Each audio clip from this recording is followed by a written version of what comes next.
नमस्कार, साहित्य तक के बुक कैफ़े के एक दिन एक किताब में मैं जयप्रकाश पांडे आपका स्वागत करता हूं।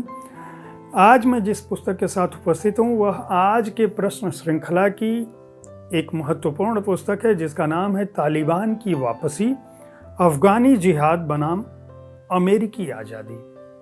अरुण कुमार त्रिपाठी की यह पुस्तक है। अरुण कुमार त्रिपाठी का कहना है कि हालांकि मैं कोई विशेषज्ञ नहीं हूं अफगान मामलों का, लेकिन मैंने विश्व राजनीति की जो समझ रखी, अमेरिकी नीतियों की जो समझ रखी, रूस के नीतियों की जो समझ रखी, उसके आधार पर यह पुस्तक उन्होंने लिखी है। यह पुस्तक एक महत्वपूर्ण विचार श्रृंखला के तहत प्रकाशित की गई है। खासकर तालिबान जब दोबारा एक लंबे 2 दशकों से अधिक के अमेरिकी प्रशासन सैन्य कब्जे के बाद अफगानिस्तान पर जब वे वापस आए और जिस तरह से अमेरिकी सेना ने अफगानिस्तान की भूमि से पलायन किया, उसके बाद की यह पुस्तक है। आखिर अफगानी जिहाद का पूरी दुनिया पर क्या असर पड़ा है, किस तरह से दुनिया की सबसे बड़ी ताकत लंबे समय तक अफगानिस्तान में रहने के बाद भी कोई बदलाव नहीं कर सकी और अंततः उसे एक तरह से हार कर वापस जाना पड़ा।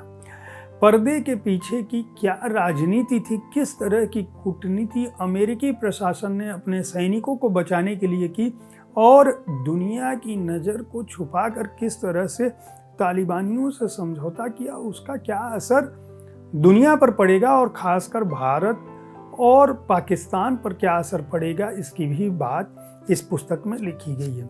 यह पुस्तक कई अध्यायों में बटी है और कोरोना काल के दौरान जब पूरी दुनिया बदल रही थी, तब इस पुस्तक ने हमारी आज की सरकार की नीतियों का अफगानिस्तान पर क्या असर पड़ेगा और अफगानिस्तान को लेकर जो उसकी नीति है उसका क्या भारत पर असर पड़ेगा, इसकी बात की है। पुस्तक की शुरुआत ही आशंकाएं और संभावनाएं से होती है, यानी लेखक किसी भी रूप में किसी के प्रति कोई पूर्वाग्रह नहीं रखता है। वह कहता है कि तालिबान जब अफगानिस्तान पर कब्जा जमा चुका है और जब कबीलाई संघर्ष अभी है, वहाँ की कोई बहुत पिक्चर क्लियर नहीं है, तब किस तरह की आशंकाएं दिख रही हैं या किस तरह की संभावनाएं वहाँ पे पैदा हो सकती हैं। यह दोनों तरफ जा सकता है मामला, लेकिन उसके लिए पूरी दुनिया को बारीक नज़र रखनी पड़ेगी और तालिबान को समझने की कोशिश करनी पड़ेगी कि 20 साल पहले का तालिबान क्या था और आज क्या था। इसीलिए 27 साल पहले भी एक अध्याय है कि 27 साल पहले अफगानिस्तान किस रूप में था, जो सरकार और नीति थी उस समय वह क्या थी, बीच में क्या था और अभी जो तालिबान आया है वह क्या है। कारोबार उस समय क्या था जब 27 साल पहले के शासन था, जो अफगानिस्तान का एक तरह से कह सकते हैं कि सुनहरा दौर था, जब तालिबान वहाँ कब्जा नहीं किया था, जब अमेरिकी प्रशासन वहाँ नहीं आया था। और उसके बाद एक तरह से अफगानिस्तान की जो पूरी सियासत और इतिहास है वह एक समृद्ध देश, जो भले ही कबीलों में बटा था, जब भले ही उसका अपना संघर्ष था, लेकिन वहाँ किसी भी तरह का खून खराबा नहीं था। वे लोग विकास कर रहे थे और काबुली वाला जैसे लोग अगर दुनिया भर में जा रहे थे तो उनकी पहचान किसी भी रूप में एक व्यापारी से इतर नहीं थी, चाहे वह गरीबी भी ही सही। अफगानिस्तान अपनी खेती बाड़ी, व्यापार और जो संपर्क के तौर पर, यूरोप के संपर्क के तौर पर जो उसका अपना विकास था देश का, उससे उसकी पहचान बन रही थी। लेकिन जब तालिबान वहाँ आया और कट्टरपंथी प्रभाव बढ़ा, इस्लामीकरण होना शुरू हुआ और जिस तरह से बामियान की मूर्तियाँ गिराई गई और महिलाओं के खिलाफ जिस तरह से माहौल बना, उससे जो अफगानिस्तान बना और फिर तालिबानी सरकार के बाद फिर जब अमेरिका आया और फिर अब जब तालिबान आए हैं तब क्या स्थितियाँ हैं। तालिबान, ओसामा बिन लादेन और अमेरिका, यह भी अध्याय है। तालिबान का इस्लाम, यह एक महत्वपूर्ण अध्याय है। फिर औरतें गायब, यह एक चिंता की गई है। अमेरिका की वापसी के क्या मायने हैं और जो पाकिस्तान में तालिबानी यूं की खुशी है पाकिस्तान को लेकर, वह कब तक रहेगी। भूमिका की तलाश कर रहा भारत, जो बहुत सारी विकास योजनाओं के साथ मौजूद था अफगानिस्तान में, वह क्यों भौचक रह गया और अब उसकी क्या स्थिति होगी, और जो तालिबान और ऐतिहासिक घटनाक्रम है वह इस पुस्तक में लिखा गया है। खास बात यह कि इस पुस्तक में अफगानिस्तान में महिलाओं की स्थिति को लेकर भी एक बहुत महत्वपूर्ण अध्याय है जो किसी न किसी रूप में आपको झकझोरता है। एक घटना लिखा है कि मरियम की ताजिक माँ कहती है, जो ताजिक यानी तजाकिस्तान की रहने वाली है, कि औरतों की पीड़ा और दर्द क्या है। वह एक कहानी सुनाती है अफगानिस्तान की एक लड़की की घटना है कि मेरी बेटी, इसे आज जान लो और अच्छी तरह जान लो कि जैसे एक कुतुबनुमा की सुई हमेशा उत्तर की ओर इशारा करती है, वैसे ही मर्द की इल्जाम लगाने वाली उंगली एक औरत की तलाश करती है। मरियम, इसे हमेशा याद रखना।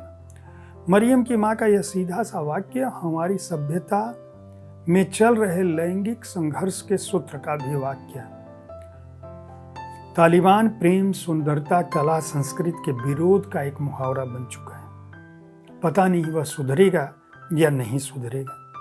बामियान में बुद्ध की मूर्ति गिराए जाने के बाद मध्य युग की एक घटना का जिक्र है कि मजार शरीफ में राबिया बल्की का एक मकबरा है। राबिया बल्की को मध्य युग की एक सशक्त कवयित्री थी जिसे प्रेम करने के कारण मार डाला गया था।